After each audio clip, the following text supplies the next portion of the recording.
जय हिंद दोस्तों। तो आज हम लोग देखने वाले हैं बेसिक मैथ का जो है, अगर क्रम से संख्या दिया हो तब जोड़ने के लिए, या फिर सम संख्या वाला रहे तब जोड़ने के लिए, या विषम संख्या वाला। तो अभी जो है क्रम से जोड़ने वाला सीखते हैं। तो क्रम से अगर इस प्रकार दिया हो 1+2+3+4 ऐसे करके आपका अगर यन तक दिया हो, मतलब अंतिम में कोई पद हो, ध्यान दीजिएगा अंतिम में यन तक, तो इसका जो है रूल होता है क्या कि यन कोष्टक में n+1 पूरे के अपान 2 क्या होता है।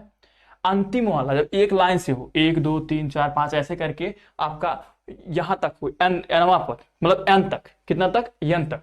तो यहां पे क्या करिएगा, जो अंतिम वाला पद होगा एक बार वो, फिर बीच में गुणा, फिर क्या है एक बार ये, मतलब उसी के साथ एक जोड़ के लिखिएगा पूरे के बटे 2। अभी देखिए प्रश्न के हिसाब से इसको आप समझ सकते हैं। देखिए कैसे, अगर मान लीजिए प्रश्न आपका दिया रहे ऐसे, आपका 1 ऐसे करके आपका पूरा दिया रहे, मान लीजिए 10 तक, कहां तक, 10 तक, कितना तक, 10 तक। तो इसको सॉल्व करने के लिए हम क्या करेंगे, ध्यान दीजिएगा, एक से शुरू है, एक लाइन से 1 2 3 4 5 ऐसे करके कहां तक जा रहा है, 10 तक। तो ऐसा जब हो तो सिंपल सा यहाँ पे अंतिम वाला पद n के जगह पे कितना है, 10 है, तो यहाँ रखेंगे 10, बीच में कोई चिन्ह नहीं, तो यहाँ पे गुणे का चिन्ह, ठीक है। फिर क्या है n+1, मतलब 10 में एक जोड़ेंगे तो 10 और 1 11, अब बटे में आपका कितना है 2, तो बटे में हमेशा आपका 2 रहेगा। फिर काटेंगे इसको तो 2 1 कम 2, 2 पच्चे 10, कितना हो जाएगा, 5 हो जाएगा। फिर इसका हम गुणा कर देंगे तो 11 पच्चे 55, कितना हो गया 55। तो मतलब 1 से लेके अगर हम 10 तक जोड़ेंगे तो कितना आएगा 55। ये आपका क्रम से हो जाएगा। इसी प्रकार अगर क्रम से दूसरे प्रश्न की बात करें, मान लीजिए 1 से लेके आपका, 1 से लेके क्रम तक ऐसे आपका 20 तक दिया है, कहां तक, 20 तक। तब आप क्या करेंगे, जब 1 से लेके 20 तक दिया है तो अब एक लाइन से वैसे है जैसे ये रूप में है, तो इसमें अंतिम वाला 10 था तो 10 रखे थे, पर इसमें अंतिम वाला क्या है 20 है, तो यहां रखेंगे 20, क्या रखेंगे 20। फिर गुणे, और एक ज्यादा लेना है, देखिए n+1 है, रूल तो वही लगेगा, तो 20 से एक ज्यादा लेंगे तो क्या आ जाएगा 21, अब बटे में हमेशा आपका 2। तो ये बात याद रखिएगा, हमेशा जो अंतिम वाला पद रहेगा वो लेंगे, अब फिर गुणे में उससे एक ज्यादा, अब बटे में हमेशा क्या लेंगे 2 लेंगे। अब फिर काट दीजिए, 2 1 कम 2, इधर 10 हो जाएगा, कटेगा 10 हो जाएगा।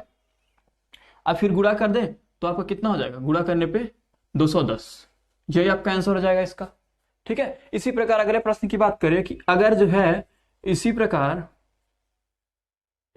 ये 50 तक कहा रहे, कहां तक, +50, +50, तब क्या करेंगे, तो यहां पे लिख देंगे 50, फिर गुणे, इससे एक ज्यादा लेंगे, 50 से ज्यादा 51, अब बटे में हमेशा क्या रहेगा 2 रहेगा।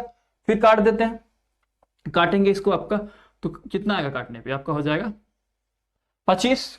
फिर क्या है, फिर गुणा कर लेते हैं 25 का 51 में, तो कितना आएगा 25 से कम 25, 25 के 5 हासिल आपका 2 हो जाएगा। फिर 25 बचे 125, और आपका 2 जोड़ेंगे, 125 और 2 127, तो आपका जोड़ने पे इतना आ जाएगा, ठीक है। तो गुणा करने पे कितना आया 1275। तो आशा करते हैं ये चीज आपको समझ में आ गया हो। आइए बात करते हैं अब, जो है विषम संख्या जब हो, तो जब विषम संख्या होगा ऐसे 1 3 5 7 ऐसे प्लस में करके सब रहे, और कहां तक हमने जोड़ा ना 25 तक, इसमें हम 25 तक जोड़ रहे हैं। तो इसमें क्या करेंगे हम, एक बात याद रखिएगा, पहले निकालेंगे हम कि संख्याएं कितनी हैं। अच्छा एक बात बताइए, 1 से लेके 25 तक कहां तक गए हैं, 25 तक।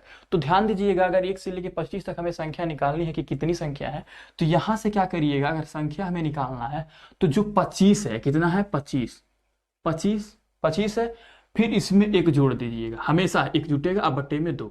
लेकिन कब, ये बात याद रखिए, कब होगा ऐसा, जब यहां पे क्या हो, विषम हो, क्या हो विषम, ये पूरी लाइन क्या होनी चाहिए, विषम में होनी चाहिए, विषम संख्या के लिए होगा। तो विषम संख्या के लिए इधर जो है जो अंक रहेगा वो अब +1 अब बटे में 2, क्योंकि ये तो कट नहीं सकता 2 से, 25 2 से कटेगा नहीं। लेकिन अगर ये 26 कर दे, 25 और 1 26, अब बटे 2, तो ये कट जाएगा, कटने पे कितना आएगा 13, कितना आ गया 13, बस जितना आ गया संख्या ना 13, बस इसी का स्क्वायर कर दीजिए, 13 दिख रहा है 13, ये 13 दिख रहा है ना जो आया, इसी का स्क्वायर कर दीजिए। 13 का स्क्वायर मतलब कितना होता है, 13 का वर्ग स्क्वायर करेंगे हम तो आता है अपना 169, इसको जोड़ने पर हमारा यही तो आएगा 169, ठीक है। तो हमने क्या किया, पहले जो है 1 से लेके जहां तक हमें लिखना है, निकालना है जिसका विषम संख्या का योग, उसको जो है देख लेंगे। और वो एक से शुरू होना चाहिए, ये बात याद रखिए। कहाँ से? एक से। अंतिम वाले में क्या करेंगे? एक जोड़ देंगे और 2 से भाग कर देंगे। उसके बाद जो संख्या आएगी उसका हम वर्ग कर देंगे, तो हमारा ये पूरा का योग निकल जाएगा। जोड़ने पे कितना आएगा? अब बात 49 है, तो बात करें अगर, तो इधर 49 क्या करेंगे? एक जोड़ेंगे। क्या करेंगे? एक जोड़ेंगे, जो संख्या रहेगा उसमें 2 से भाग, तो क्या हो जाएगा? 50/2। इसको काटेंगे तो आएगा 25। कितना आया? 25। अब क्या करेंगे? 25 का स्क्वायर। अगर हम 25 का स्क्वायर करें तो आएगा 625। इसका एक हम स्क्वायर करने का तरीका भी बताया है, आप लोग देखे होंगे। क्या है कि 5 का वर्ग 25, सिंपल सा लिख देते हैं। और फिर इधर जो है, इधर इधर कितना है? 2 है, इससे एक ज्यादा लेते हैं, इससे एक ज्यादा लेंगे, 2 इससे एक ज्यादा 3, 3 का फिर 2 में गुणा, 3 दूनी 6। ठीक है, तो ये अपना ये भी वर्क करने का हम तरीका बताएं, तो 625 इसका आंसर हो जाएगा। ठीक है, तो आशा करते हैं ये चीज आपको समझ में आ गया। तो आइए सम के लिए देखते हैं क्या। तो आइए सम संख्या के लिए देखते हैं। सम संख्या के लिए क्या करेंगे, ध्यान दीजिएगा। इसमें क्या है? 2 से लेके 20 तक है, 2, 4, 6, 8 ऐसे करके 20 तक है। तब क्या करेंगे, ध्यान दीजिएगा, ये अंतिम वाला जो है आपका 2 से तो कट ही जाएगा। जब 2 से कटने वाला है ना, तो सिंपल सा ध्यान दीजिएगा, ये ऊपर 20 नीचे 2, इसमें एक बढ़ाने की जरूरत नहीं है, ये आपका 2 से कट जाएगा। तो अपना ऊपर ये लिखिएगा 20 और नीचे 2 से काट दीजिएगा। आया कितना? 10। कितना आया? 10। अब जितना ये आया ना, कितना आया? 10। इसी से एक ज्यादा से इसमें गुणा कर दीजिएगा। 10 के बाद क्या आता है? 11। तो 11 से गुणा कर दीजिए, आएगा क्या? 110।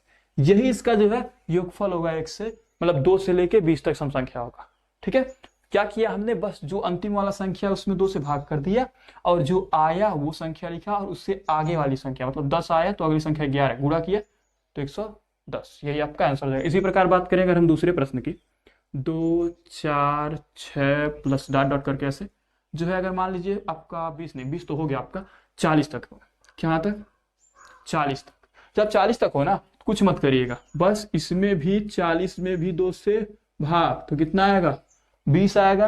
अब क्या लिखना है? 20 लिखना है। अब 20 के बाद क्या आता है? 21। 21 से गुणा, अब दोनों का गुणा कर दीजिए, 0 है तो 0 हो जाएगा, फिर 2 1 कम 2 और 2 दूनी 4। यह इसका आंसर हो जाएगा। तो आशा करते हैं ये चीज आपको समझ में आ गया होगा।